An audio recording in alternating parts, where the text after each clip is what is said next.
مین جو مجھے مسلم لیگ کے لیے کنونس کیا وہ چودھری احمد مختار صاحب تھے، اللہ تعالیٰ ان کی مغفرت فرمائے۔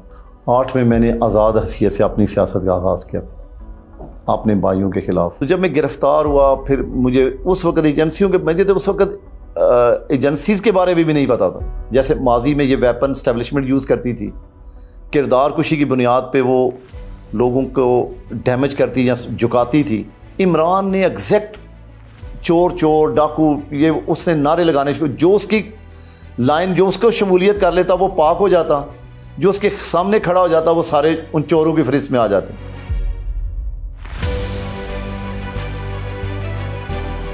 آپ نے اپنے سیاسی کریئر کی شروعات کیسے کی؟ والد صاحب نے نا جی 62 میں پہلا چیئرمین یونی کونسل کا الیکشن جیتا اور پھر اس سے بعد ان کی سیاسی ایکٹیویٹی شروع ہو گئی۔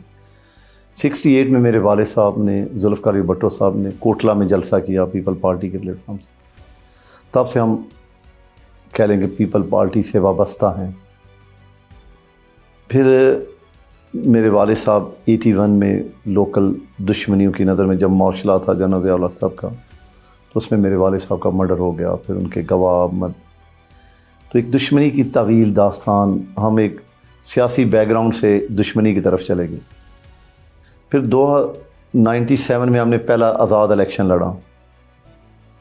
اس وقت کیونکہ پی ایم ایل این کی ہوا اسی طرح تھی جس طرح آج عمران خان کی ہے، تو ہم نے آزاد حیثیت سے 17,000 ووٹ لیا اور پی ایم ایل این کے کینڈیڈیٹ نے غالباً 24,000 ووٹ لے کے وہ الیکشن جیتے۔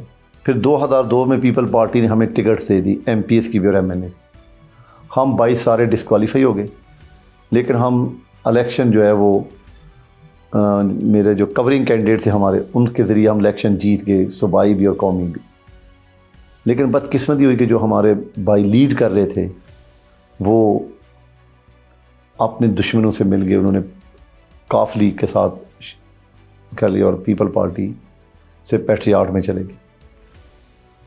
تو اس کے بعد ہمارا آپس میں اختلاف ہو گیا اور 2007 میں ہمارا اختلاف عروج پہ چلا گیا۔ 8 میں نے آزاد حیثیت سے اپنی سیاست کا آغاز کیا اپنے بھائیوں کے خلاف۔ 2008 میں میں آزاد حیثیت سے پی ایم ایل این کے ساتھ لائنس بنا دیا۔ نیلوفر صدیقی نے اپنی کتاب under the gun political parties and violence in Pakistan میں لکھا ہے کہ آپ کا تعلق لشکر جھنگوی سے تھا، جنہوں نے پاکستان مسلم لیگ نون پر دباؤ ڈالا کہ وہ آپ کو پارٹی میں شامل کریں۔ کیا اس اسٹیٹمنٹ میں کوئی حقیقت ہے؟ آپ کو پتہ ہے کہ شہباز شریف صاحب اور میاں نواز شریف صاحب ہمیشہ ہٹ لسٹ پہ رہے ہیں لشکر جھنگوی کی۔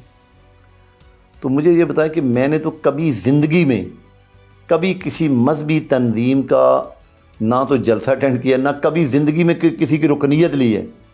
تو میرے لیے وہ اپنا پریشر ڈالیں گے میاں نواز شریف صاحب پہ کہ مجھے وہ پی ایم ایل این میں جوائن۔ مین جو مجھے مسلم لیگ کے لیے کنونس کیا وہ چودھری احمد مختار صاحب تھے، اللہ تعالیٰ ان کی مغفرت فرمائے۔ انہوں نے مجھے کنونس نہیں کیا بلکہ پورا ایجنڈا بتایا کہ آپ پی ایم ایل این اس وقت گجرات میں ایک فارغ جماعت ہے، تو میرا کیونکہ میاں نواز شریف شہباز شریف صاحب سے بڑا اچھا تعلق ہے تو آپ P M L N join کر لیں، یہ آپ کو سوٹ کرے گی۔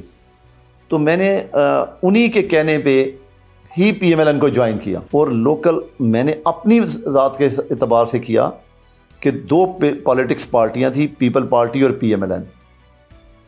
تو میرے لیے بہتر چوائس، کیونکہ پیپل پارٹی ہم چھوڑ چکے تھے، میرے جو بھائی تھے، جب ایک خاندان چھوڑ دیتا ہے کسی سیاسی جماعت کو تو دوبارہ اس خاندان کی اس جماعت کو جوائننگ کرنا بڑا مشکل میٹر ہوتا ہے۔ تو میرے لیے مسلم لیگ نون پراورٹی تھی، لہٰذا جب مجھے احمد مختار صاحب نے اس پہ کنونس کیا تو میں نے P M L N join کر لی۔ اور ایک گروپ کیونکہ چودھری مبشر صاحب میں ہم سب ایک لوگ اکٹھے ہو گئے نا اس وقت، تو ہم سب نے متفقہ طور پہ پی ایم ایل این کو جوائن کیا۔ آپ کے مطابق پی ٹی آئی نے پاکستان میں نون لیگ کو کیسے پیچھے چھوڑا؟ میرا ذاتی خیال ہے کہ جب عمران کی لانچنگ ہوئی ہے نا جی، عمران انہوں نے براہ راست وہ کہتے ہیں نا کریز سے باہر نکل کے کھیل، انہوں نے سیاسی جماعتوں کو کردار کشی کی۔ ہمارے معاشرے کا بڑا پرابلم ہے، ہم فوری طور پہ بڑے لوگ کے خلاف اگر کوئی الزام تراشی کریں گے، جیسے ماضی میں یہ ویپن اسٹیبلشمنٹ یوز کرتی تھی، کردار کشی کی بنیاد پہ وہ لوگوں کو ڈیمیج کرتی یا جھکاتی تھی، تو لوگ فوراً کنونس ہو جاتے تھے۔ عمران نے ایگزیکٹ چور چور ڈاکو، یہ اس نے نعرے لگانے جو اس کی لائن جو اس کو شمولیت کر لیتا وہ پاک ہو جاتا، جو اس کے سامنے کھڑا ہو جاتا وہ سارے ان چوروں کی فہرست میں آ جاتے۔ اس کے اس نیریٹو نے ایک بڑا کام دکھایا، اور آہستہ آہستہ وہ پہلے اینٹی اسٹیبلشمنٹ بات کرتا رہا، پھر چلتا رہا، پھر ایک ٹائم آیا کہ اسٹیبلشمنٹ نے بے نظیر کے مرڈر کے بعد عمران کو پک کر لیا، کیونکہ P M L N one sided جماعت ہو گئی تھی پاکستان میں، بے نظیر کے بعد ایک بڑا گیپ آ گیا تھا۔ اب انہیں یہ سمجھ آ گئی تھی کہ اگر اس کا کاؤنٹر نہ ہوا تو عمران جو ہے وہ پی ایم ایل این جو ہے وہ آل ان آل ہو جائے گی، تو انہوں نے کاؤنٹر میں اسے عمران کو لانچ کیا۔ پچھلے کچھ سالوں میں ٹی ایل پی نے بھی پنجاب میں پی ایم ایل این کے ووٹ بینک کو کافی نقصان پہنچایا ہے۔ کیا آپ کے خیال میں ٹی ایل پی جیسی جو مذہبی پولیٹیکل پارٹیز ہوتی ہیں انہیں گورنمنٹ کو کنٹرول کرنے کے لیے لانچ کیا جاتا ہے؟ میرا اس میں اپنی زندگی کے تجربے کے حوالے سے ہر دور میں یہاں کے ریاستی اداروں نے سیاستدانوں کا، قوم پرستوں کا اور مذہبی جماعتوں کا استعمال کیا۔ تمام مسلک، تمام سیاسی جماعتیں جو مختلف مسلکوں سے منسلک تھی وہ آہستہ آہستہ یوز ہو چکی تھی۔ ایک پاکستان میں بڑا طبقہ تھا مکتبہ فکر میں بریلوی مسئلے کا، جو ابھی اس پلیٹ فارم پہ بھی یوز نہیں ہوا تھا۔ انہوں نے جب سیاسی بنا کے اسے یوز کیا نا، تو اس کے اندر جو اسٹریمزم تھا نا وہ بھی سامنے آ گیا۔ اس میں اس طبقے کو بھی قابو کرنے میں ان کے لیے آسانی ہو گئی۔ بریلوی مسلک کو بھی ختم نبوت اور لبیک کا نعرہ دے کے انہیں اسٹریم پہ لے کے جا کے انہیں بھی آہستہ آہستہ ان کی، اب دیکھیں اب انہیں بالکل محدود کر دیا گیا۔ اگر یہ الیکشن دیکھیں تو ان کا ووٹ کم ہوا ہے، بڑا نہیں ہے۔ آپ نے کہا کہ آپ کو 2008 کے الیکشن سے ڈسکوالیفائی کر دیا گیا تھا، لیکن اس کی وجہ کیا تھی؟ ڈسکوالیفائی بیسز اسی پہ وہ دشمنی والے معاملے میں، مطلب جس کا کوئی، میں جس سے بری ہو چکا تھا، لیکن میں نے کہا نا کہ وہ 2008 میں کیونکہ میں مشرف والا وہ ایشو بھی ریلیٹڈ تھا، وہ دشمنی والا بھی تھا، تو انہوں نے مجھے 4 شیڈیول کی وجہ سے کہ آپ کا نام 4 شیڈیول میں آیا تو ہم اس لیے آپ کو ڈسکوالیفائی کر رہے ہیں۔ وہ حالانکہ کوئی بنتا نہیں تھا، لیکن اگلے ہی سال میں اس میں سے کلیئر ہو گیا ان سارے الزامات۔ ابھی آپ نے کہا کہ پرویز مشرف بھی آپ کی ڈسکوالیفیکیشن کے پیچھے ایک وجہ تھے۔ کیا آپ کو لگتا ہے کہ اسٹیبلشمنٹ نے آپ کی خاندانی سیاست میں کوئی مداخلت کی ہے؟ جو نا میرے والد صاحب والا معاملہ وہ اس طرح تھا کہ ہماری سیاسی تقسیم تھی، شاید اس وقت ہمیں پوری چیزوں کا ادراک نہیں تھا جب، لیکن میں جب خود سیاست میں آیا ہوں، اداروں کو سمجھاؤں، معاشلاؤں کو سمجھاؤں، تو پھر مجھے اس میں سمجھ آتی تھی کہ وہ لوگ ٹارگٹ کلنگ ہی ہوتی تھی بیسک، لیکن آپ کے اپنے ہی لوگ اس میں یوز ہوتے تھے۔ تو یہ ہمیں یہ سمجھ آتی تھی کہ یہ انا کی جنگ ہے، لیکن انا نہیں تھی، بیسک اس میں بھی وہ سیاسی پسند ناپسند تھی کہ آپ کے والد ایک طاقتور آدمی تھے، وہ پیپل پارٹی کو پریزنٹ کرتے تھے، آپ کو بار بار گرفتار کیا جاتا، میرے والد صاحب کو نظر بند کیا جاتا، پھر چھوٹتے، پھر پیپل پارٹی کی تحریکیں۔ تو یہ بعد میں سمجھ آتی کہ انہیں بھی اسی بین پہ ہی ٹارگٹ کلنگ کرائی جاتی تھی، لیکن آپ کو حقیقت اس وقت آپ یہ سمجھتے کہ نہیں لوکل فلاں وجہ سے آپ کے والد کو، بیسک یہ ہوا تھا کہ ایک واقعہ یہ پولیس نے ایک غلط ایف آئی آر دی، جو اس وقت ہمارے مخالفین تھے ان کی والدہ محترمہ، تو جو وہاں پہ لوکل اس وقت کوٹلہ جو ہے یہ اس میں تھانہ نہیں تھا بلکہ ایک چوکی ہوتی تھی، اس کے جو انچارج تھے پولیس والے، تو ان کا میرے والد صاحب کے ساتھ، کیونکہ میرے والد صاحب بڑے ڈیرے دار تھے، ان کے ساتھ آنا جانا برادری تھی، تو انہوں نے یہ سمجھا کہ یہ ایف آئی آر میرے والد صاحب کی کہنے پہ ہوئی، تو بیس انہوں نے یہ بنائی، لیکن حقیقت یہی نظر آتی ہے کہ اس وقت کی سیاست ہی اس میں انوالو تھی۔ میں اسے اس طرح بھی لے لیتا ہوں کہ جب مارشل لا لگتے ہیں تو آپ کا سیاسی جمہوری نظام ڈسٹیبلائز ہوتا ہے، تو اس وقت تمیز ختم ہو جاتی ہے، اس وقت کے لوگ اپنی پسند ناپسند کے مطابق لوگوں کی جب وفاداریاں تبدیل کروانے کی کوشش کرتے ہو نہیں ہوتی، تو وہ پھر آپس میں آپ کو لڑا دیتے ہیں، ٹھیک ہے نا۔ اگر سیاسی جمہوری نظام چلتا ہو، عدالتیں قائم اپنا کام کر رہی ہوں، تو پھر ہمارے جیسا بچہ کبھی بندوق نہ اٹھاتا۔ آپ نے 2 سال ڈیتھ سیل میں گزارے، اس کی وجہ کیا بنی؟ کیا صرف خاندانی دشمنی وجہ تھی یا کوئی اور بھی وجہ تھی؟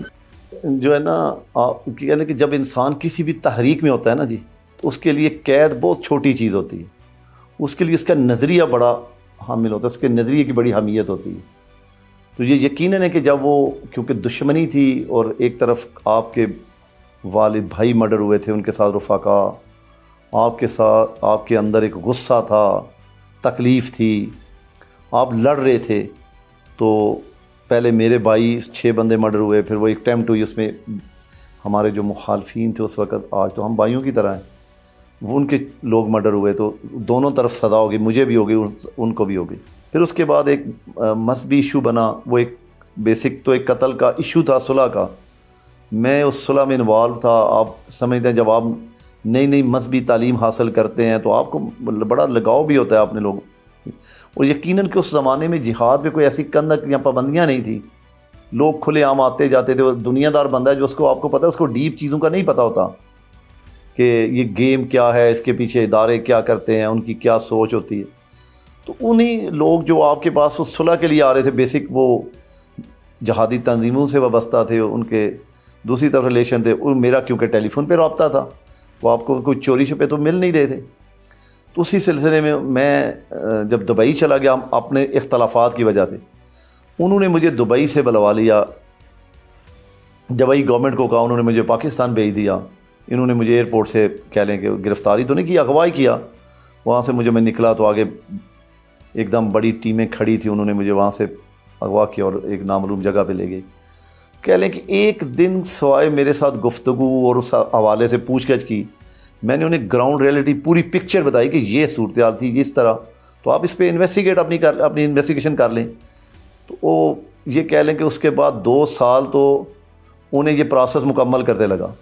2 سال بعد میں رہا ہوا، لیکن وہ ڈیتھ کے 5 سال اور یہ 2 سال، ان 5 سالوں سے کئی گنا زیادہ سختی کے حامل تھے۔ آپ نے ابھی ذکر کیا کہ ایک جہادی تنظیم کے ساتھ مبینہ تعلق کی وجہ سے آپ گرفتار ہوئے، یہ تنظیم کون سی تھی اور آپ اس الزام سے نکلے کیسے؟ بیسک ایک جہادی تنظیم تھی، شاید جیش محمد اس طرح کی، ان کے ساتھ وہ ریلیٹڈ لوگ تھے جن کا میرے پاس آنا جانا ہوا، تو ان کی انوالومنٹ تھی پیچھے اس کیس کے ساتھ، جس میں انہوں نے جب مجھے گرفتار کیا، جو مجھے انہوں نے بلایا، تو مجھے جو پوچھتے تھے تصویر دکھاتے تو میں کہتا بالکل یہ بندہ بھی آیا ہے، یہ بندہ بھی آیا ہے۔ اب مجھے تو نہیں پتا تھا کہ ان کی سابقہ ہسٹری یا سیاسی ان کی مذہبی انوالومنٹ کیا ہے۔ ہمارے نزدیک تو یہ تھا کہ وہ جتنے مذہبی یا جہادی لوگ اس زمانے میں، آپ سمجھتے ہیں کہ آپ نے انہیں بڑے عزت و احترام سے دیکھا جاتا تھا معاشرے میں، وہ سمجھتے تھے کہ وہ پاکستان کا بہت بڑا ایسٹ ہے۔ تو جب میں گرفتار ہوا، پھر مجھے اس وقت ایجنسیوں کے، مجھے تو اس وقت ایجنسیز کے بارے میں بھی نہیں پتا تھا، مجھے تو یہ بھی نہیں پتا تھا کہ جہادی تنظیمیں کون بناتا ہے، کون چلاتا ہے، کس طرح یہ آرگنائزیشن کام کرتی ہیں۔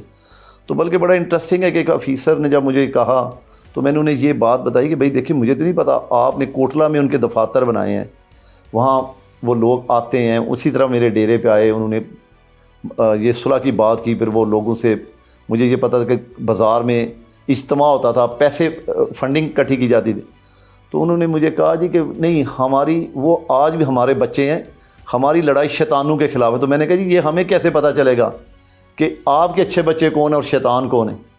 اس کی تفریق عام پاکستانی کو کیسے پتہ چلے گی؟ تو یہ میں نے کہا نا کہ وہ اس وقت بھی یہ بات مانتے تھے کہ ہم ان کو چلا رہے ہیں، لیکن وہ یہ کہتے تھے کہ جو ہم سے باغی ہیں ہم تو ان کے خلاف ہیں۔ اب عام پاکستانی کو کیا پتا کہ کون باغی ہے اور کون ان کا ہے؟ اس وقت وہی کلچر ہے جو 18 میں تھا، وہی 24 میں بھی۔ 24 میں کہہ لیں کہ وہی، صرف جنرل فیض بدلا ہے، پیٹرن تو وہی رہا۔ جو بھی قانون پارلیمنٹ نے خود کسی کے کہنے پہ بنائے ہیں، یاد رکھیں وہ قانون اسی سیاسی جماعت کے خلاف ہوئے۔ Thank you for watching the full video. آپ میں سے بہت سے ایسے لوگ ہیں جنہوں نے شاید ہمارا یوٹیوب چینل سبسکرائب نہیں کیا۔ So if you want to support independent journalism and watch more meaningful content, please subscribe to our YouTube channel.